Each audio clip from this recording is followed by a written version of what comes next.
Та бүхний энэ өдрийн амар амгалан айлтгая. Шинжлэх ухаан дайны мэдхүйн судалгын нэвтрүүлгийн шин дугаар эхлэхэд бэлэн боллоо. Өнөөдрийн манай нэвтрүүлэгт Шинжлэх ухааны академийн газар зүйн экологийн үрэлэнгийн Пиц газар зүй орон судлалын салбарын эрхлэгч Наран гэрэл тус үрэлэнгийн эрдэм хэлгээний ажилтан мөнгө тулам мөн одоо тус үрэлэнгийн эрдэм хэлгээний ажилтан Одватар нар маань өргөдөн ирлээ та бүхнийг урлагуулын авч ирсэн талархаж байна. Өдрийн мэнд хүргье. За өдрийн хүргье. Тэгэхээр хүндрэлтний өмнө тулгамдсан олон асуудлууд өмнө ч байсан одоо ч гэсэн байна. Түүний тэр бүхнийг ингээд ажиглаад байхад бол явж байгаль орчин экологийн асуудалд эргэж одоо холбогдох юм аа. Би заримдаа бодоод иштэй өнөөдрийн одоо энэ сар тахал энэ юм бол бас магадгүй байгалийн тэнцвэрт байдал алдагдсантай холбоотой ч байж магадгүй гэж ингэж бодож байна л да. Тэгэхээр Монгол орны газар зүй экологийн онцлог энэ байгалийн хувьсэлтэн өөрчлөлтүүд ер нь энэ байгалийн баялагтай холбоотой тэрийг тооцсон судалгаа шинжилгээний ажил энэ бүхэнд одоо эрдэм хэлгээний үүднээс шинжлэх ухааны үүднээс ханддаг эрдэм хэлгээний байгууллагуудын нэг нь бол арга байхгүй газар зүй экологийн үрэлэн гэж ингэж хэлж болно. Тийм учраас өнөөдрийн сэдэв болвол их чухал сэдв яригдах байхаа гэж ингэж бодож байна. Тэгээ салбарын даргын хувьд Наран гэрлээс энэ тодорхой зүйл асууя. Энэ газар зүй геоэкологийн үрэлэн гэж байгаа тийм ээ.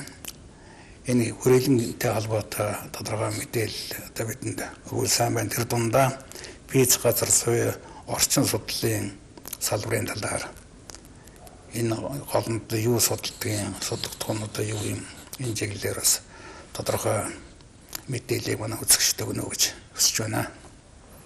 За баярлалаа. За тэгэхээр газар зүй геоэколог гэсэн одоо энэ ойлголтыг одоо бид ойлгохын тулд хамгийн түрүүнд энэ газар зүй гэдэг одоо энэ нэр томьёог ойлгох хэрэгтэй.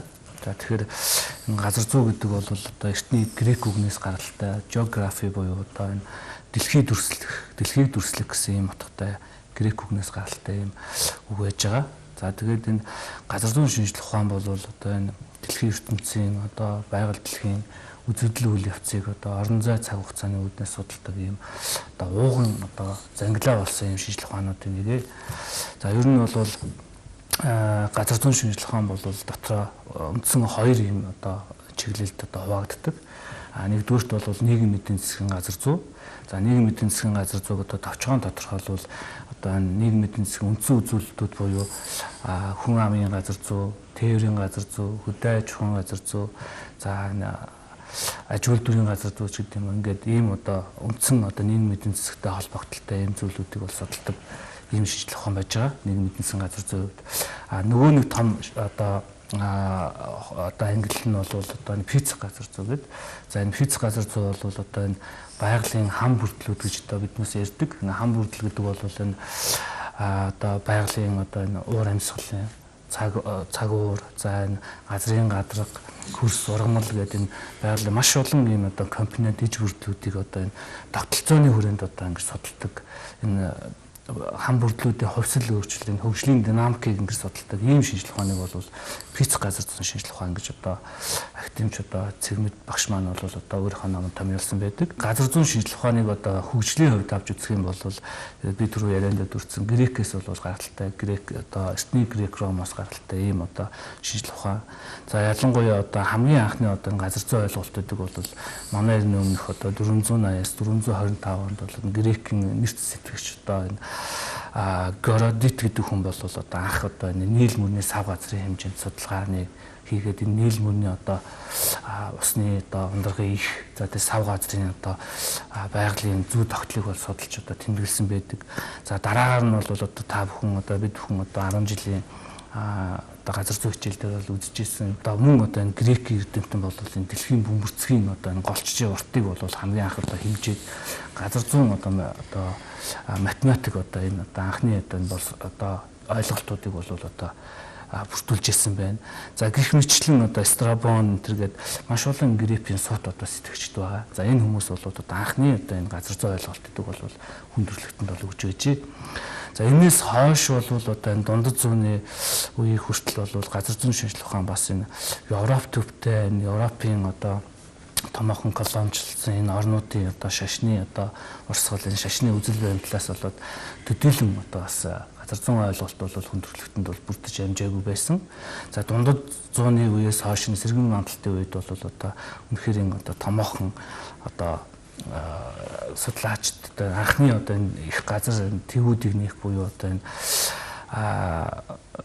одоо томоохон одоо далаачд тий одоо Испани, Итали, Португалийн далаачд бол том одоо их газруудыг нээх буюу одоо энэ газар зүй их нээлт гэж одоо манай шинжилгээ ухаанд бол хэлдэг. Тэр нь энэ газар зүй их нээлтүүдийн дараа бол энэ одоо энэ бусад улс орнуудын энэ одоо эдийн засаг стратегийн бодлоготой холбоотойгоор энэ их газруудыг нээх, колоничлол явагдах гэдэг энтэй холбоотойгоор энэ газар зүйн шинжилгээ ухаан бол одоо хөгжүүлэлт маш томоохон бүлэгцүүдийг үзүүлсэн. За энэний нэг илэрлэл нь юу вэ гэхээр одоо энэ 19-с 20 дугаар зууны үеийн одоо энэ газар зүйн нийгэмлэгүүд бол байгуулагдж ирсэн байгаа. За энэ томоохноос тухайлбал 44-д бол одоо энэ Английн газар зүйн нийгэмлэг байна. Одоо маш хэмжээний томоохон судалгаануудыг хийсэн. За энд бол одоо 19-р зууны сүүлээр бол энэ Оросын газар зүйн нийгэмлэгийн судлаачид бол бүр бодлогын чанартай одоо ингэж Төв Азийг судлах, дэлхийг судлах тийм юмнуудыг бол хийж ирсэн байгаа. За ер нь Монгол орны газар зүйн одоо шинжилгээ ухааны түүх хөгжлийг биднээс авч үзвэл дотор нь бол 3 хувааж авч үздэг. За ерөнхийдөө бол 1921 оноос 1961 он хүртэл гээд 61 оноос бол 90 он, 91 оноос хойш гээд үндсийн 3 үед бол хувааж авч үзэх болох юм. За ер нь яг хоо түрүүн ярьсан тэр Оросын газар зүйн нийгэмлэгийн одоо судлаачд буюу одоо энэ Оросын судлаачтай холбоотойгоор бол энэ 1920-ад оноос өмнөх за 1800 оны дундаас сүүл хүртэл бол одоо энэ Пржевальский гэдэг нь Төв Азид одоо судалгаа хийсэн юм Оросын газар зүйн нэрт эрдэмтэн байж байна. За энэ Батонин, Певцов, Козлов гэдэг бас маш олон Оросын эрдэмтдийг бол биднес дурдж болно. За энэ дэр хүмүүс маань бол энэ Монгол оронд бол томоохон одоо өөрсдийн чиглэлээр одоо олон судалгаануудыг бол хийсэн байдаг. Энэ бол Монгол орны газар зүйн шинжилгээ ухааныг одоо үүсгэхэд бол үнэтэй хувь нэмэр оруулсан. За энэний дараа бол 1921 оны тэр ардын хувьсгал бол одоо бас энэ газар зүйн шинжилгээ ухаан ер нь энэ Монгол орны одоо шинжилгээ ухааны үндсэн сүрийг бол тавьсан. Та одоо мэдж байгаа тийм ээ. 1921 онд бол судар бичгийн хүрээлэн одоо байгуулагдсан маань бол энэ бол шинжилгээ ухааны салбарт одоо хамгийн анхны одоо том алхам болж байгаа. За энэний дараагаар бол 1924 онд бол судар бичгийн хүрээлэнгийн нэрэгдэх газар зүйн одоо кабинет буюу тасаг одоо байгуулагдсан нь бол одоо Монголын газар зүйн шинжилгээ ухаан тэр дундаа физик газар зүйн шинжилгээ ухааныг бол одоо үүсэж өгчөд бол томоохон төлөв зогсон байж байгаа. За тухайлбал одоо энэ цаг үеийн эрдэмтдээс биднээс одоо дурдвал одоо Симуков гэдэг одоо хүн байж байгаа. Энэ хүн бол анхны одоо газар зүйн тасгийн одоо эрхлэгчээр 1937 он хүртэл ажиллаж ирсэн. Энэ хугацаанд Монгол орны одоо дийлэнх газар нутгаар бол одоо энэ физик газар зүйн судалгааг бол нэлээд өргөн цар хүрээтэй хийж за мөн өнний хажуугаар бол зураглалын ажлуудыг бас хийж ирсэн байж байгаа. Та бол мэдж байгаа одоо Симуковын ногоон гэдэг одоо Монгол орны хамгийн анхны одоо физик газар зүйн зургийг бол одоо ингээд хийж ирсэн хүн байна. За 1940-од оноос хойш бол бас Морзаев гэдэг хүнийг бол хэлж болно. За энэ хүн бол Монголын физик газар зүйн одоо шинжилгээ ухаанд бол үнэтэй хувь нэмэр оруулсан байж байгаа. За хамгийн анхны одоо Монголын физик газар зүй гэсэн энэ ном зохиолыг бол одоо 1952 онд гаргаж ирсэн. За үүний дараагаар бол одоо манай 1940 оны дундаас хойш бол манай одоо үндэсний эрдэмтэд бол одоо Москвагийн их сургуульд суралцаж одоо бий болж ирсэн байгаа. Жишээлбэл одоо энд бол бид бол өөрсдийн одоо энэ салбарт одоо энэ газар зүйн шинжилгээ ухааныг үндэслэгч одоо академич Цэгмэд агсныг бол хэлж болно. Энэ хүн бол одоо энэ Монголын газар зүйн шинжилгээ ухааныг тэр дундаа энэ физик газар зүйн шинжилгээ ухааныг үндэслэгчдийн одоо нэг байгаа. Тийм за Цэгмэд ухааны тухай би тодорхой асууна. Тэрүүний өмнө дахиад сая Монгол оронд газар зүйн шинжилгээ ухаан үүсгэгдсэн тухай бас нэг тодорхойлж асуух юм байна. Тэр 1926 онд шинжилгээ ухааны хүрээлэнгийн дэргэд газар зүйн тасаг гэж байгуулагдсан байна тийм ээ. Тэгээд 62 онд шинжилгээ ухааны академи байгуулагдсан газар зүйн цэвдэг судлалын хүрээлэн гэж байгуулагдсан. 2015 онд нэг хэд хэдэн хүрээлэн нэгдэгч байгаад өнөөдрийн газар зүй геоэкологийн хүрээлэн бий болсон байна тийм ээ. Тэгээд сүүлийн энэ өөрчлөлттэй холбоотой тодруулж өгвөл яг одоо газар зүйн хүрээлэн маань ямар бүтцтэй ажиллаж байна уу? Яг болсон хүчний өвдөшнээ хүн ажилдаг юм жоохон тодруулаад. За тэгэхээр та бас сая ярианд дурдлаа. Одоо ер нь 1900 содор бичгийн хүрээлэн байгуулагдаад 1930 онд бол шинжлэх ухааны хүрээлэн болоод ингээ улмаар явсаар гад 1961 онд бол шинжлэх ухааны актив байгуулагдсан. 62 онд бол одоо газар зүй цэвдэг судлалын хүрээлэн бол байгуулагдсан. Үндсэндээ энэ жил бол манай газар зүй геоэкологийн хүрээлэнгийн 60 жилийн тохиож байгаа. За мөн манай геоэкологийн 25 жилийн бас ингээ тохиож байгаа. Ийм бас түүхэн тэмдэглэлт одоо үед бол ирж байна. За манай хүрээлэнгийн хувьд бол бид шинжлэх ухааны академийн харьяа 14 хүрээлэнгийн нэг нь бол манай газар зүй геоэкологийн хүрээлэн. За дотроо 10 салбартай. За энэ Монголын орчин үеийн шинжлэх ухаанд энэ газар зүй геоэкологийн чиглэлээр эрдэнэ хэлгээний байгууллагада сая ярьлаа. Олон үедээ бол бас өргөжж гүнзгийрч ингэж ирсэн байна. За энэ бүхэнд бол энэ салбарт ажиллаж байсан ялангуяа физ газар зүйн салбарын хүрээнд ажиллаж байсан томоохон эрдэмтдийн талаараас та бүхнийг яриасаа гэж хүсэж байна. Тэр дундаа Монголын газар зүйн шинжлэх ухааны үндэслэх төрийн шагналт академич шагдрын Зэгмэд агсны 100 жилийн энэ жил тохиож байна тийм ээ. Энэ 100 жилийн ог ташаалдуулж зохион байгуулалт хийж байгаа ажил юу вэ? Ер нь энэ Зэгмэд ухаан энэ шинжлэх ухаанд оруулсан хувь нэмэр нээлт энэ юмнуудыг та бүхнийг тодруулан ярихыг хүсэж байна да. За шинжлэх ухааны хүрээлэн маань 1961 онд одоогийн шинжлэх ухааны актив гэсэн зохион байгуулалтанд орсон. Тэгээд 1962 онд газар зүй цэвдэг судлалын хүрээлэн байгуулагдсанаар одоо физ газар зүйн судалгаанд маш том ахиц гарсан. Гол том ахиц нь юу вэ гэхээр манай дотоодын судлаач нь өөрөөсөө бие даан физ газар зүйн наривчлсан судалгааг хийх болсон. Тэгээд үүний үр дүнд том бүтээлүүд хэвлэгдэн гарсан. Жишээлбэл академич Зэгмэд ухаан редакторлсон Монгол орны физ газар зүй, за нуур судлаач Цэрэн Содон ухаан гаргасан Монгол орны нуур, Монгол орны нуурын каталог шүү. Энэ Бадарч ухаан гаргасан Монгол орны ойн ландшафтын бүсийн топлог судалгаа шүү. Жишээлбэл Баасангаа Монгол орны элс геоморфологийн чиглэлээр эсчигж байгаа байна. Түүний бүтээсэн томоохон бүтээлүүд гэвэл Монгол орны хотгор бүдгэрийн үндсэн хэв шинж, Монгол орны инженер газар зүйн асуудал зэрэг бүтээлүүд Ломрын Чонгуан Хангай Хинтийн улсын хотгор бүдгэрийг өөрчлөгч үйл явц гэсэн судалгааны бүтээлүүд одоо хүртэл манай физ газар зүйн судалгааны суур мэдээлэл болоод байсаар байгаа.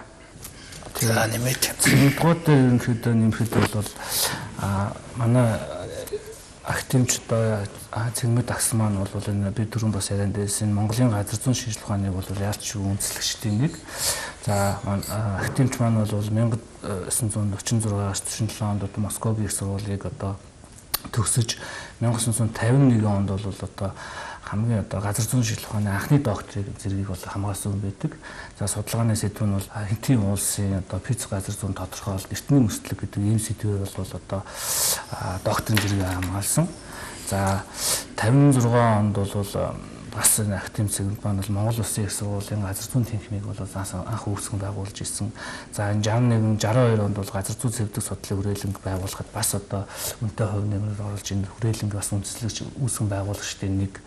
За дээр нь манай одоо Зэгмэд агсны маань бол маш олон бүтээлүүд бол биднес дурдж болно. Сая манай эрдэм шинжилгээний ажилтан доктор бас дурдлаа. Тэгээ Монгол орны физ газар зүй гэдэг ном нь бол ялч одоо энэ физ газар зүйн шинжлэх ухааны чиглэлээр ажилтдаг, суралцдаг одоо энэ чиглэлийн хүмүүсийн одоо ширээний ном болсон. Одоо Зэгмэд ухаан хөх ном гэдгээр алдартай ийм ном байж байгаа. За энэ ном нь бол 1969 онд бол бас хэвлэгдсэн. Ер нь бол бас хамтын бүтээл манай Зэгмэд багш маань өөрөө энэ дээр одоо редакторлж ингэж гаргаж ирсэн ном байж байгаа. За тэгээд энэ ном бол бас 100-ны шилдэг бүтээлээр бол шалгарч ирсэн. За Зэгмэд агсны бүгд найрамд Монгол ард улсын физ газар зүй гэсэн сурах бичгийн бол одоо 8 удаа ингэж хэвлэгдэж ирсэн өнгөрсөн хугацаанд. Тэгээд энэ Монгол орны физ газар зүй гэсэн энэ бүтээлээр бол 1984 онд бол одоо төрийн шагнал авч ирсэн юм хүн байж байгаа. Ер нь сурагч төрийн шагнал авсан тохиолдол цөөхөн байх шүү тийм ээ. Тэгээ ер Цэнд нь багш маань Монголын уран зохиол гэдэг 10 дугаар ангийн сурагчаар бол төрийн шагнал авч байсан. Цэвгүүдгээс авч ирсэн байна тийм ээ. Тэгээ ер нь ерөнхий боловсролын сургуулиудын сургагчийн хувьд бол хамгийн анхны одоо төрийн шагнал авсан одоо бүтээл нь бол энэ бүтээл байлаа. Тэгээ цэгмдгоо дээр нэмж ярил одоо маш их зүйл байгаа. Ер нь бол ганцхан одоо энэ судлаач гэхээсээ илүүтэйгээр төр нийгмийн бас зүтгэлтэн байсан. За шинжлэх ухааны академид бол одоо дэд ерөнхийлөгчөөр 14 жил ажиллаж байлаа. За өөрийнхөө үүсгэн байгуулсан газар зүйн хуулиндээ бол 26 жил одоо захирлын албан тушаалыг хашиж ирсэн. За маш одоо олон ажлууд, маш олон одоо бүтээлүүдийг, судалгааны чиглэлүүдийг маш олон докторуудыг одоо төрүүлэн гаргасан. Докторийн хувьд ярих юм бол 1972 оноос 2000 оны хүртэл бараг 30 гаруй жилийн хугацаанд бол энэ хүрээлэнгийн дэрэгдэх энэ газар зүйн чиглэлээр одоо доктор хамгаалуулах зөвлөлийн одоо даргын бас даргаар ажиллаж ирсэн юм байгаа. Дээр нь одоо манай ФИЦ газар зүйн чиглэлээр маш олон эрдэмтэд бол төрөн гарсан байгаа. Одоо энэ талаар манай мөхт болон бас нэмж ярих байх. За 1962 онд газар зүй цэвдэг судлалын хүрээлэн 4 нэгжтэй байгуулагдсан нэг нь бол одоо ФИЦ газар зүйн салбар яахаа гарахгүй одоо энэ хүрээлэнгийн ууган салбарын нэг. Тэгээд одоо үе үеийн одоо энэ тэгэхээр одоо 60 жилийн хугацаанд одоо бид нэр бол үе үеийн эрдэмтэн судлаачдын одоо хийсэн ажлыг болол өнөөдрийн одоо энэ нэвтрүүлгийн хүрээнд бүрэн бол одоо ярих бол одоо боломжгүй цаг хугацааны үед хамгийн гол нь одоо энэ хугацаанд ажиллаж ирсэн одоо эрдэмтэн судлаачдаас гол онцлог одоо бүтээлүүдэд төрүүлж ирсэн хүмүүсээс онцлох юм бол одоо ландшафт судлалын чиглэлээр бол би 3 хүнийг онцолж ярмаар байна. Нэг нь бол одоо цэгмэдгой. Цэгмэдгой анх бол 1962 онд Монгол орны ландшафтын судалгааг бол өөрөө удирдаад үндэсний хэмжээний одоо эрдэмтдийн оролцоотойгоор Монгол орны ландшафтыг судалж эхэлж байсан. Энэ бүтээл нь бол 1963 онд бол Монгол орны ландшафт ба байгалийн мужууд гэдэг нэгэн сэтгэл бүтээлийг гаргаж ирсэн. Эндээ бол ландшафтуудыг ангилах, тодорхойлолт өгөх, ландшафтуудын ангил тодорхойлолтын дээр үндэслээд байгалийн мужлтуудыг гаргаж өгөх ийм ажлуудыг эхлүүлж хийж байсан. Энэ бол маш үнцэнтэй ажил. Ягаад гэвэл одоо 1960 он салбар байгуулагдсан эхний он жилүүдэд бол Монгол орныхаа хотгор гүдгэр ландшафтын нөөц ландшафтын тархалтынхаа бид нэр онцлогийг мэдээ тэн дээр үнслээ тодорхойлолтоо өгөөд тэндэн зориулсан бүсчлэлийн зургуудыг бол хийх нь бол маш үнцэнтэй ажилласан. За энэ хүний удирдлаганд орвол яг ландшафт судлалын чиглэлээр бас 2 хүнийг онцолж ярмаараа. Нэг нь бол Тулгаа гэдэг эрдэмтэн байгаа. 1971 онд Ломнос хувийн нэрмжит Москвагийн их сургуулийг физик газар зүйч мэргэжлэр төгсөөд тухайн оныхоо 7 сараас эхлээд физик газар зүйн салбарт 1977 он хүртэл бол яг академи цэгмэдгэн удирдлаганд ландшафтын судалгаа хийж исэн. За үүнээс гадна цэгмэдгэн удирдлаганд оролцоолоос ландшафтын судалгааг Монгол оронд дөрвтэй хийсэн эрдэмтэн бол Даш гэдэг эрдэмтэн байгаа. 1979 онд Монгол Улсын их сургуулийг газар зүйч мэргэжлэр төгсөөд 1979-ээс 94 он хүртэл манай хүрээлэнд бас ландшафтын судалгаа хийгээд судалгааныхаа энэ одоо хүрээлэнд ажиллаж явах хугацаанд бол 6 нэгэн сэдв бүтээлийг гаргасан. За үүнээс гадна энэ 3 ландшафтын чиглэлээр ажилласан хүний онцлог гол бүтээл нь бол бүгд найрамдах Монгол Улсын үндэсний атлас 1990 онд хэвлэгдсэн атстаар оруулсан ландшафтын зураглал гэж 3 сайтын масштабтай Монгол орны хэмжээнд анх удаа хийгдсэн том бүтээл байдаг. Энэ бол одоо бидний одоо өнөө хүртэл үн цэнээ алдаагүй одоо бидний одоо судалгааны суур материал болж явж байгаа. Энэ зурганд бол Монгол орны ландшафтыг хамгийн анх одоо хэв шимжүүдээр нь ангилаад тэн дээрээ үндэслээд мужллуудыг нь гаргаж өгч байсан ийм бүтээл байгаа. За тэгээд мэдээж 1980-ад оны сүүл төгсгөл үеэр бол энэ ландшафтын манай физик газар зүйн судалгаанд бол хавсрах судалгааны чиглэлүүд хамгаалж эхэлсэн. Ерөнхийд нь бол 1960-аас 90 онд гарч ирсэн судалгааны бүтээлүүдийг дүгнээд үсэх юм бол Монгол орны физик газар зүйн иж бүрэн тодорхойлолтыг өгөх, ангилах, зураглах, мужлах, бүсчлэх ийм судалгааны ажлууд хийгдээд энэтэй холбоотойгоор суур гол бүтээлүүд, зураглалууд гарч эхэлсэн. За 1980-ад оны төгсгөл үеэс болоод нийгмийн эдийн засгийн өөрчлөлт, тэгээ байгалийн ашиглалт уялдаад болол хавсрах судалгааны чиглэлүүд давмгаалж эхэлсэн. За хавсрах судалгааны чиглэл дотор бол манай салбар дээр хийгдсэн судалгааг бол байгаль хамгааллын чиглэлийн судалгаа. За байгаль хамгааллын чиглэлийн судалгаанд хамгийн үнэтэй хувь нэмэр оруулсан хүн бол нэрт газар зүйч соён гэрүүлэгч очрын намнанд орж байгаа олондоо алдартай очрын намнанд орж гэдэг хүн бол 1950-ад оны ихэнх үеэс бол Монгол орны дахин цаазтай газар тэгээд ан амтныг дархлан хамгаалах газар нутгийг усын тусгай хамгаалтанд авах гэсэн үндэслэл боловсруулахын анхны судалгаанууд хийгээд ямар газруудыг байгалийн үзэсгэлэнт газар гэх үү, ямар газрыг усын тусгай хамгаалтанд авах уу, ан амтны хэрхэн дархан цаазд оруулах уу гэсэн ийм одоо саналуудыг дэвшүүлж ирсэн. Энэ үеэс бол одоо манай салбарын одоо бас тухайн үеийн залуу судлаачид байсан. Одоо бол эрдэмтэд болсон судлаачид бол доктор оюун гэрэл, авир мэдээ, инх тайван гээд олон хүмүүс бол энэ чиглэлийг одоо хөгжүүлэхэд бас үнэтэй хувь нэмрээ оруулсан. Шинжлэх ухааны доктор оюун гэрэл гэх маань бол Монгол Улсын тусгай хамгаалалтын газрыг хөгжүүлэхэд бол өөрийн энэ 30 гаруй жилийнхаа одоо хугацааг зарцуулсан. Тэгээд 2020 оны байдлаар бол Монгол улсад 120 газрыг усын тусгай хамгаалтанд авсны 60 гаруй газрыг бол одоо энэ оюун гэрэл маань доктор маань үндэслэлийн боловсруулж болсон их hulаар батлуулсан ийм их ариун одоо сан хүмүүрийг бий болгож байгаа эрдэмтэд маань дурдаад ах юм бол бас харагдахгүй их юм да. Энэ үед ингээс сонсож яхад үнэхээр газар зүйн экологийн хүрээлэн нийгмийн амьдралд нөлөөтэй тэнд одоо эрдэм шинжлэх ухааны одоо дүгнэлтүүдийг, зөвлөмжүүдийг төрийн бодлого болгоод хэвшүүлэх тэр зүйлийн үндэслүүдийг гаргадаг бас том байгууллага гэдэг нь харагдаж байна л да. Сая нэр дурдсан хүмүүсийн тухайд намдаржгаа тавьяас уулзж ирсэн. Олон удаа уулзж байсан. Их сонирхолтой хүн байсан. Ер нь Монголын энэ байгаль орчныг бол одоо тархинда багтаацсан, жээжиндээ хураацсан тийм л хүн байсан. Юу ч асуусан одоо чөлөөтэй яг ингээд бэлдсэн юм шиг ярьдаг.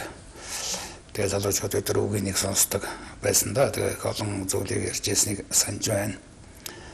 Цэгмэдгөө бол бас бид бас уулзаж учирч нэг тийм яваагүй ч гэсэн одоо би бас хүрээлэнд элцгооны хүрээлэнд байх үедээ бол бараг энэ харж бас яриг нь сонсч байсан. Тийм хүний хувьд бол нэг сайхан энгийн одоо номхон номт цэгмэд гэж ингэж хэлдэг.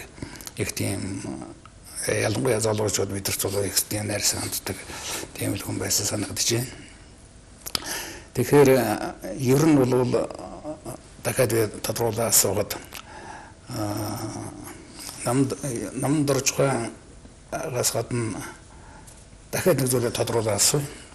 Тэр бол цэгмэд тухайн 100 жилийн энэ жилээ тэмдэглэх юм байна тийм ээ. Тэгээ гол арга хэмжээ эзэн сард болох юм бол энэ төлөвлөгдөж байгаа ажлууд юу байх юм бол?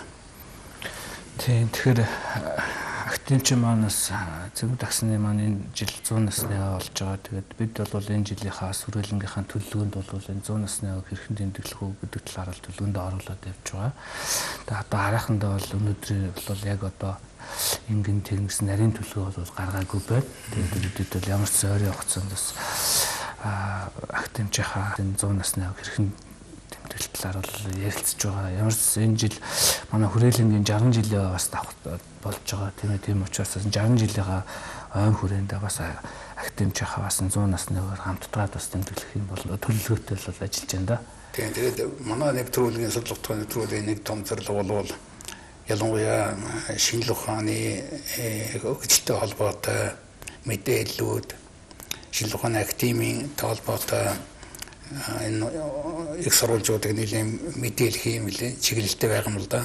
Өнгөрсөн оны тухайд үйл судрагчийн хүрээлэнгийн 100 жилийн элцгооны хүрээлэнд өгний хүрээлэн гэсэн үг тийм ээ. Шинжлэх ухааны академийн 60 жилийн тэгш дүүрэн ойнууд их илбэг байсан. Энэ жилийн хувьд бол бас ингээд зэгмэд 100 жилээс ахуулаад тэгш дүүрэн ойнуудыг холон болох юм байна. Тэгээ энэ ойн сурчлагаа гэдэг бол ой санамж оюун ухаанаас гадна ер нь энэ нэгэнт одоо бий болгосон тэр судлагдсан тэр бүтээгдэхүүн тэр үн цэнтэй зүйлүүдийг өргөн олон түвэн сурчлагад их чухал боломжууд гэж ингэж харж байгаа шүү дээ. Тэгээд тухай үед нь бол энэ мэдээллүүдийг бас өргөн олон мэдээлэлтэй бид бэлэн байгаа шүү гэдгийг хэлье. За манай өнөөдрийн нэвтрүүлгийн бас нэг том зорилго бол шинжлэх ухааны академитай хамтарч байгаа учраас академиас гаргадаг энэ тань мэдгүй юм хөргөн цувралууд гаргадаг энэ номын тухай бол бид ингээд цувралаар олон нийтэд мэдээлье гэж бодож байгаа. За манай нэвтрүүлгийн зорилго бол бүх нийтийн боловсрол зориулсан шинжлэх ухааны хялбаршуулсан юм нэвтрүүлэг учраас яг энэ чиглэлээр үтсэн цувралууд бас манай одоо гол нэг чиглэл болчиход байгаа. За хамгийн сүүлд шахуу гарсан энэ тань мэдгүй цувралын тал нэг нь Монгол орны газар зүүн гайхамшиг гэсэн ийм хөөрхөн жижигхэн 50 уудастай ийм ном байна. Тэгээ наран гэрлээсээ би асууж энэ номынхаа бүтэц гол агуулгын тайлбарлаж ярьж өгсөн байна. Шинжлэх ухааны академиас сүүлийн жилүүдэд энэ судлаачдын бас эрдэм шинжилгээ судалгааны ажлыг дэмжиж энэ цуврал одоо академи тань мэдхүүн чиглэлийн цувралуудыг бол гаргаж байна. За өнгөрсөн жил бол та түрүү ярианд дурдсан Монгол улсад одоо орчин цагийн шинжлэх ухаан үүсэн хөгжсөн 100 жил. Тэгээд манай шинжлэх ухааны академи одоо байгуулсан 60 жил яваа гээд энэ олон хүрээнд одоо албагдуулаад энэ тохиомлуудыг бол гаргасан байгаа. Одоо энэ бол бүх хүрээлэнгүүд бол энэ тохиомлууд дээр ажилласан. За тэрний нэг нь бол манай энэ тохиомл байж байгаа.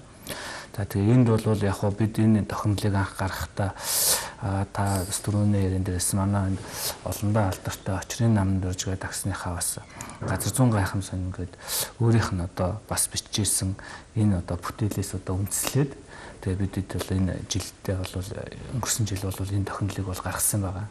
Тэгээ яг хоо энэ тохиомлын нэг онцлог нь юу вэ гэхээр мэдээж энэ одоо шинжлэх ухааныг одоо ард иргэдэд сурчлах одоо нийгэм сурчлах юм одоо бас зорилготой. Тийм учраас бидэд аль болох нэг шинжлэх ухааны нэр томьёог бол энгийн хэллэглүү оруулж одоо энэ шинжлэх ухааныг сонирхогч залуучууд 10 жилийн хүүхдүүдэд зориулж одоо ийм сонирхолтой байдлаар асуулт байдлаар бол энэ тохиомлоо одоо бэлдсэн байж байгаа. Тэгээ манай тохиомл бол одоо академийн 71 дахь цуврал болж гарсан. Дотроо бас 3 бүлэгтэй. За нэгдүгürt бол бид бол энэ Монгол орны энэ газрын гадаргын үүсэл хөгжил энэ тогтцол гэдэг бол маш сонирхолтой юм бас судлагтун. Одоо таны бас нэвтрүүлэгтээ бас дүүх хэмжээний юу хүнд одоо нэрийн хувьд одоо судлагтун гэдэг маань өөрөө айгүй тийм чухал нэр. Тийм учраас судлагтун талаас энэ Монгол орны газрын гадарга гэдэг чи одоо ямар судлагтун бэ гэдгийг бол энгийн үгээр бол тайлбарлах гэж оролцсон байж байгаа. За хоёрдугаар бүлэгт нь бол Монгол орны одоо усны гайхам сонин гэсэн одоо энэ гадаргын усны чиглэлийн судалгаануудыг илүү хүнд сонирхолтой байдлаар ингэж төвөрлөн бичсэн байж байгаа. За гуравдугаар бүлэг нь бол Монгол орны уур амьсгалын одоо гайхам сонин гэсэн ийм гурван үндсэн чиглэлд бол манай салбарын одоо залуусууд цааш бид бол хамтарч одоо энэ тохиомл дээр бол ажилласан байгаа. Энийг нэг бүлгээр нэг жоохон задлаад хэдүүл ярих би хүсэж байна. За Одбаатар эрдэмтний ажилтнаас энэ номны эхний бүлэг буюу одоо газрын гадаргын онцлогтой холбоотой энэ сэдв дээр жоохон тодруулж ярьж өгөх гэсэн юм. Одоо зүгээр энгийн байдлаар хэлэхэд энэ уул яаж үүсдэг юм, тал гэдэг чи яаж үүсдэг юм, тийм гэдгээс авахулаад л одоо энэ одоо байгаа нь уул чи одоо намсдаг юм, өндөр болдог юм уу, ер нь явс дундаа яаж өвсөн өөрчлөгдөж байдаг юм, яаж бий болсон гэдэг ч юм уу тийм ээ. Их энгийн зүйлээр ингээд тайлбарлаад нэг ном сайхан бичсэн байна л да, энэ чиглэлээр хийж өгсөн байна. Газрын гадаргын үүсэл хөгжлийг ярихын тулд литосфер гэдэг бид нэр ойлголтыг эхлээд авах хэрэгтэй байдаг. Яг нь дэлхийн гадарга нь өөрөө 30 гаруй том хавтангаас бүтсэн тийм литосфер бүрхэгдсэн байдаг. Манай улсын хувьд бол Евразийн литосфер тектоник хавтан дээр тогтсон байдаг. Энэ насны сфер хэмээх одоо хайлын чулуурууд дээр хөвж байрладаг учраас тектоник хавтангууд хоорондоо мөргөлдөх, эсвэл салж нүүх, эсвэл зөрж шилжих хөдөлгөөний бол бас уул үүсдэг байгаа. Тэгээд манай орны гадаргын ерөнхий тогтсон яаж тогтсон бэ гэхээр одоос 2.5 сая жилийн тэртээ пластоцены үед одоо урдаас төрж ирсэн энэтийн период тектоник хавтангийн түлхэл болон хойтлын Сибирийн бамбайн хоорондын одоо шахагдлаар атиражилт үүсч манай одоогийн уур нурууд одоогийн төрхөө олсон байдаг. Одоо энэ гол үндсэн шинж нь яадаг вэ гэхээр манай орны уулууд ингээд тохиорсон урагшаа жоохон нумарсан хэлбэртэй байдаг. Нэгээрээ бүр хоёр игнийг үүсгэсэн байдаг. Эхний игнэнд нь хангаа хинтийн уулс багтдаг. Хоёр дахь игнэнд нь Монгол алтай болон Говь алтын уулсууд мөн тохиорч байрласан байдалтай юм онцлогтой байдаг. Тэгээд уул намсахын үед бол бас уул намсдаг. Ягаад гэвэл гадаргын буюу экзоген хүчин зүйлийн нөлөөгөөр уул багасж илэгдэж намсдаг байгаа. Гэхдээ ингэж намсахад маш их хугацаа сая жилээр хугацаа зарцуулагддаг болохоор нэг хүний амьдралын туршид бол уулын намсахыг харна гэдэг бол бас боломжгүй зүйл. Тийм яг газар хөдлөлтөөр гадаргын өөрчлөлтөд бас богино хугацаанд шилжиж болдог. Одоо жишээлбэл 1905 онд болсон Будны газар хөдлөлтөөр хан хөхрийн орчин байсан 3 нуурын 2 нуур алга болсон байна гэсэн судалгааг Оросын газар зүйн нийгэмд хийсэн байсан. Харин 1957 онд болсон Говь алтын газар хөдлөлөөр одоо нэг уулын өрийн гулгал үүснээс болоод ам хааснаас хоёр жижиг нуур үүссэн байгаа. Оюун нуур, намин нуур гэж үүссэн байгаа. Энэ мэтлэнгээр ингээд хэрвээ газар хөдлөлтөд тектоник иймэрхүү энэ дом хүчин зүйлийн хөлжлөлөөр газрын газар бол богино хугацаанд бас өөрчлөгдөж болдог байгаа. Тэр Говь алтын нуруунд тэр 57 оны 19 сарын 4-нд газар хөдлөлт болсон юм байна тийм ээ. Тэгээ нийтдээ бол 270 км урт ийм одоо хагарал үүссэн гэдэг тэгж штэ тийм ээ. Тэгээ бид тэр их богд уулан дээр явж явахд бол тэр уулын оройд хөртлөр хагарал нь байж байсан одоо тэрийг харж байсан. Тэгэхээр яг энэ чинь яг энэ үний өөрөөр хэлбэл энэ 57 оноос өмнөх тэр үеийн газрын зургийг энэ үний дараад нэг харьцуулж үзсэн судалгаа байдаг л байх та. Монгол оронд сүүлийн 100 жил бол бас томоохон газар хөдлөлтүүд болж исэн. За тэрний нэг нь бол одоо хамгийн том нь бол одоо 1905 оны энэ Булнаа нурууны газар хөдлөлт байж байгаа. Энэ бол одоо 8 магнитудын юм хүчтэй газар хөдлөлт байсан. За мөн одоо энэ хөсвөлийн цэцэрлэг суманд бас 1905 онд бас 8 магнитудын газар хөдлөлт болж илаа. За дараагийнх нь томоохон газар хөдлөлтүүд бол 1931 онд одоо Алтай нурууны баруун хэсэгт одоо энэ Буюуны газар хөдлөлт гэдэг одоо энэ бас нэлээд томоохон хэмжээний газар хөдлөлт 8 магнитудын газар хөдлөлт. За тэрний дараагийнх бол 1957 оны одоо Говь алтын нуруунд бас их богдын газар хөдлөлт ингээ байж байгаа. За тэгээд 67 онд одоо Булганы Монгод гэдэг ингээд 4-5 ийм томоохон 8 магнитуд хэмжээний ийм том газар хөдлөлт бол сүүлийн жил болсон байна. За мэдээж одоо энэ нөгөө газар хөдлөлт гэдэг маань бол түрүү манай Нодбаатарын ярьсан тектоник хавтангуудын одоо энэ шилжилт хөдөлгөөн ялангуяа энэ Евразийн хавтан за энэ манай энэ хойдолтойгоо одоо байгальдлан одоо рифтийн тэлэлттэй холбоотойгоор бол өнөөдөр энэ Монголын одоо уул зүүн тогтцсон уул зүүн систем бол бүрэлдэн тогтсож байгаа. Тэгэхээр энэ бас энэ тектоникийн одоо хавтангуудын энэ одоо үйлчлэл одоо энэ дэлхийн одоо энэ чулуун мандлын одоо шилжих хөдөлгөөнтэй холбоотойгоор бол энэ газар хөдлөлтүүд бол явагдаж байгаа. За энэний уул мөр нь юу вэ гэхээр одоо энэ хагарал гэж үтсэн ярьж байгаа тийм ээ. За энэ бол та түрүү ярьлаа 257 км урт юм хагарал үүсчихсэн Говь алтын нуурын дээр. За Булнаа нуурын дээр бас 300 гаруй бас юм уртаас хагарал энэ төр үүсчихсэн. Тэгээд мэдээж энэ хагарал бол уулын чулуулгын одоо тэр ан цавшаа дагаад ингээд болно. Их богдын буюу Говь алтын нурууны хагарлыг харахад бол дийлэнхтэй бол заримдаа уулын оройг дагна, заримдаа уулын бэлээрээ ороод ингээд явцсан байх жишээний ингээд байж идэг. За энэ 1957 оны газар хөдлөлттэй холбоотой бол дээр үеийн баримтат кино гэдэг. Тэн дээр яг энэ газар хөдлөлтийн судалгаан дээр бол одоо манай намын дурж агсан маань бол орж ажиллаж ирсэн юм бас одоогоор бол одоо орон геофизикийн хүрээлэнгийн судлаачтай хамтраад энэ судалгаа хийж ирсэн юм бас баримтат кино бол бидэнд үлдсэн байна. За энэ газар хагалуудын хувьд бол юм байдаг юм байна. Энэ номонд бас энэ Монгол орны агуутай холбоотой тийм бүлэг байсан. Тэгэхээр энэ ер нь энэ Монгол орны агуун мэдээллийн сан гэж ер нь байдаггүй. Тэр нь байдаг бол одоо ямар гол тоонууд байдаг юм бол тэгээд хамгийн алдартай одоо Монголын агуунууд одоо дайын дээрх хооц цэнгэрийн агуу, талын агуу гэж бидний мэддэг нэг тэгэл агуу ер нь агууны талаар ярьж үлгэсэн. Агуу судлалын үед бол манай газар зүйн сэдвийн судлалын хүрээлэнгүйгээс хангаагаа клубын залуу судлаач нар маань одоогийн одоо ахмад судлаач нар гэсэн үг шүү дээ. Тухайн судлаач нар Монгол орны агуйг нэлээд сайн судалсан байдаг.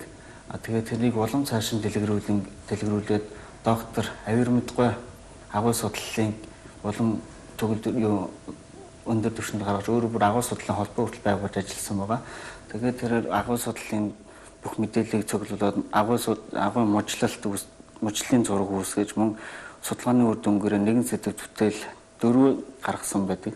Мөн агуй судлалыг хөгжүүлсэн хүчин мөн агуй аюул жуулчлал гэдэг зүйлийг бас илүү сүүлийн хөгжүүлж байгаа.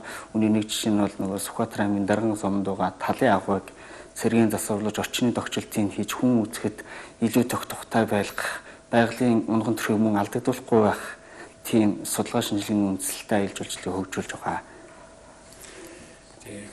Тэгэхээр яг энэ яриануудыг сонсч байхад бол шинжлэх ухааны эрдэм хэллэгээний байгууллага гэдэг бол зүгээр салбар биш юм аа. Энэ бол одоо нийгэм улс төрийн амьдралд, эдийн засгийн амьдралд бүх юмд нэвчиж орж түүний үндэслэл болж байдаг ийм том эрдэмийн байгууллага байна шүү дээ. Тэгэхээр эрдэмийн байгууллагууд их онцлогтой л да. Ялангуяа шинжлэх ухааны академийн хүрээлэнд харж байхад юу гэхээр одоо үнэхээр толгой эрдэмтдийн нуруунд дээр тэдний одоо бий болгосон нээлт эрдэм хэллэгээний ажил дээр одоо түшиглэж шинжлэх ухаан урагшаага явуулж байдаг тийм ээ. Тэгэхээр газар зүй энэ хүрээлэнгийн тухайд одоо өмнөх олон том эрдэмтдийн хөдөлмөрийн тэдний нээлт тэдний одоо ёстой нөөцмөгөө унталж ажиллаж байсан тэрний үр дүнд өнөөгийн төвшөнд хүрсэн байх гэж бодож байна. Тэгэхээр энэ шинжлэх ухааны академийн хүрээлэнгүүдийн бүтээлүүд ингээд ном тогтмол болоод тодорхой нээлт болоод ингээд гарчиж байна шүү дээ. Энэ бүхнийг бол одоо эрдмийн хамт олонны хүрээнд бол маш сайн мэдж байгаа боловч энгийн хүмүүст одоо хэр хүрч гинөө гэдэг дээр би жоохон хэрэгэлсэдэг. Тийм учраас одоо энэ саяын дурдсан энэ том бүтээлүүдийг бол бас хялбаршуулад өргөн олонд хүргэх ажил бас нэг том ажил яваад байна шүү дээ. Тэгээ энэ чиглэлээр бол нэлээд акцтай нэг нь одоо бидний энд тодорхой хэллээд байгаа энэ шинжлэх ухааны академиас хэрэглэн гаргаж байгаа тань мэдгүй энэ цуврал одоо 80 гаруй цуврал гарцсан мөрөг 100-аад болж явах шиг байна тийм ээ. Цаашдаа үргэлжлэх юм байна.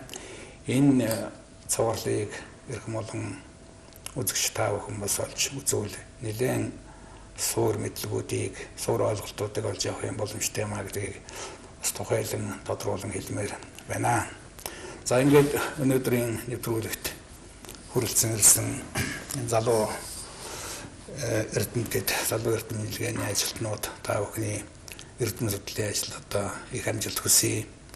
Үнэхээр хүндрэлтний өмнө тулгараад байгаа энэ том асуудлуудын суур болсон энэ байгаль экологтой холбоотой энэ асуудлуудын судалгааны нэг том судлагдах нэг том одоо хүчирхэг хөдөлгөөр бол арга байхгүй газар зүй биоэкологийн хүрээлэн түүний эрдэмийн хамт олон гэж ингэж бодож байна. Өнөөдрийн сайхан судлагдахгүй гэж хэлхэн тань мэдхгүй нэвтрүүлгийг одоо бид урьдч одоо ярилцлага хийсэн соёлын гавь зүтгэлтэн Өргөл Баатаргаа болон танаа UBS телевизийн хамт олондоос хамт олонныхаа өмнөөс баярлалаа гэж хэлье.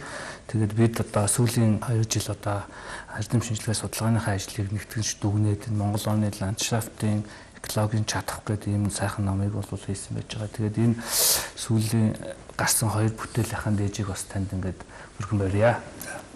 За баярлалаа. Энэ бол бас одоо бидний цаашдаа нэрвчлэн унших ёстой нэг том судалгаатун гэж ингэж бодож байна. Амжилт хүсье, баярлалаа.